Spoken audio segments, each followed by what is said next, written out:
दोस्तों, बांग्लादेश की राजनीति में बड़ा धमाका हुआ है।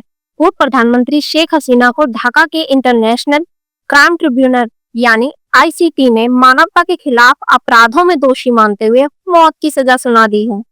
कोर्ट का कहना है कि 2024 में देश भर में जो छात्र आंदोलन हुआ था, उसमें हिंसा को रोकने की बजाय उन्हें दबाने का आदेश दिए गए, जिसके कारण बड़ी संख्या में लोगों की मौतें हुई।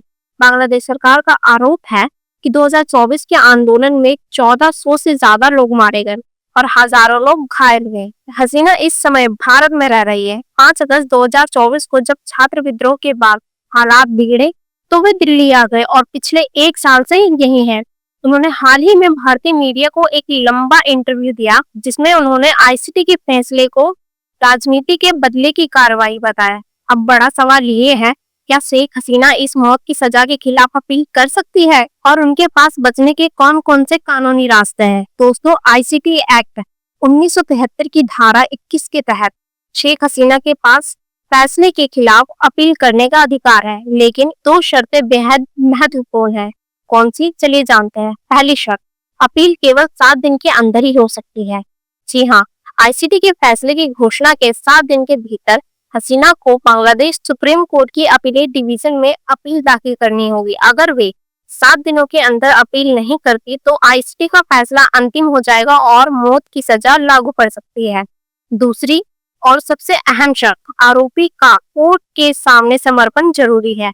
यह सबसे गंभीर हिस्सा है बांग्लादेश के कानून के अनुसार। जिस व्यक्ति को आईसीटी ने सजा दी है, जब तक कोर्ट में खुद पेश ना हो या गिरफ्तार ना किया जाए, तब तक वह सुप्रीम कोर्ट में अपील कर ही नहीं सकता। यानी सिर्फ वकील के जरिए अपील दायर करना संभव नहीं है। कोर्ट कहता है कि या तो आरोपी देश में मौजूद हो और अदालत में पेश हो, या फिर उसे गिरफ्तार कर लिया जाए। इसका मतलब यह है कि शेख हसीना भारत में रहते हुए अकेले वकील के जरिए अपील नहीं कर सकती। उन्हें या तो खुद बांग्लादेश जाकर सुप्रीम कोर्ट में प्रस्तुत होना पड़ेगा, या बांग्लादेश सरकार उन्हें गिरफ्तार करे, तब उनकी अपील स्वीकार होगी। अगर वह किसी भी कारण से बांग्लादेश वापस नहीं जाती और समर्पण नहीं करती, तो कानूनन आईसीटी के फैसले पर कोई अपील नहीं हो सकती। अपील सफल होने पर क्या हो सकता है? सुप्रीम कोर्ट आईसीटी की सजा को बदल सकता है। 2, या केस वापस भेज सकता है। 3, या सजा पूरी रद्द कर सकता है। लेकिन इन सब की शुरुआत तभी होगी जब हसीना खुद कोर्ट में पेश होगी या गिरफ्तार होगी। शेख हसीना के पास कानूनी रास्ता तो मौजूद है, लेकिन वह रास्ता बहुत कठिन है और जोखिम भरा भी है।